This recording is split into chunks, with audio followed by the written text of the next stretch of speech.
কয়েকদিন ধরে তো টানা বোট ছোলা মুড়ি এগুলো দিয়ে ইফতার করা হচ্ছে। তো আজকে আমরা দুই বোন মিলে ভাবলাম আজকে খিচুড়ি রান্না করে খাবো ইফতারের সময়। এই ভাবনা সেই কাজ, চলে গেলাম আমাদের বাসার পাশে একটা মুরগির খামার। সেখানে গিয়ে মুরগির আনার চেষ্টা করলাম, কিন্তু সেখানে গিয়ে দেখি মুরগির দাম অনেক বেশি, বাজারের তুলনায় কেজিতে 30 টাকা করে নিচ্ছে বেশি। তো সেখান থেকে দেখলাম মুরগিটাও তেমন চলে আসলাম, এসে আয়তের বাবাকে বাজারে পাঠিয়ে দিলাম যে একদম টাটকা মুরগি নিয়ে এসে এখনই রান্না করে খাবো, এটা আর ফ্রিজে রাখবো না। বাবা তো বাজারে চলে গেলে এদিকে আমরা পোলাও চাল এবং ওই যে ছোলা ডাল এগুলো ভিজিয়ে রেখেছিলাম। প্রথমে মনে করেছিলাম মুড়ি দিয়ে ইফতার করা হবে, পরবর্তীতে মতামত চেঞ্জ করে খিচুড়ি রান্না করা হচ্ছে। তো এদিকে আমি প্রথমে খিচুড়িটা রান্না করে নিচ্ছি, আর ওইদিকে ভাইয়া এবং আয়তার বাবা মিলে বাজার করতে চলে গেছে। তো ইফতারের খুব বেশি একটা সময় নেই, তাই আমি ভাবলাম এদিকে আগে আমি খিচুড়িটা রান্না করে নেই, পরে মুরগি রান্না করব। আর হ্যাঁ, সব সময় তো খিচুড়ি এবং মাংস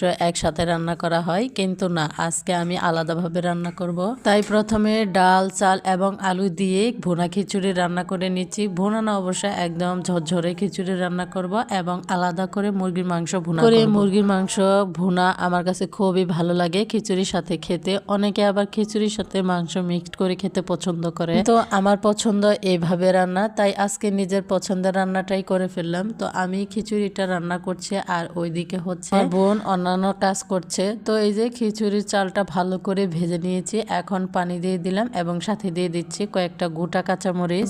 আয়তের বাবা মুরগি নিয়ে চলে আসছে, আর এদিকে আমার বোন সেই মুরগিটা কেটে নিচ্ছে। রান্না করা তো হয়ে গেছে, এখন আমি মাংস ভুনাটা করব।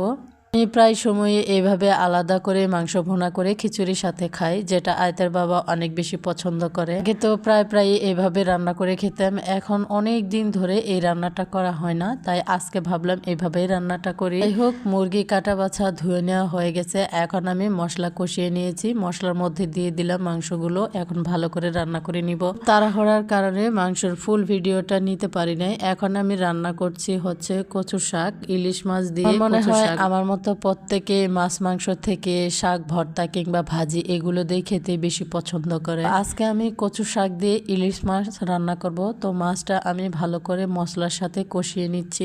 কষিয়ে নেওয়ার পর এর মধ্যে দিয়ে দিচ্ছি কয়েক টুকরো আলু। আলুটা কচুর পাতার মধ্যে দিলে খেতে বেশি ভালো লাগে, যার জন্য আমি সবসময় কয়েক পিস আলু দেওয়ার চেষ্টা করি। এবং মাছ ভালো করে কষিয়ে নিয়েছি, এখন আমি উপরে দিয়ে দিচ্ছি কচুর পাতাগুলো।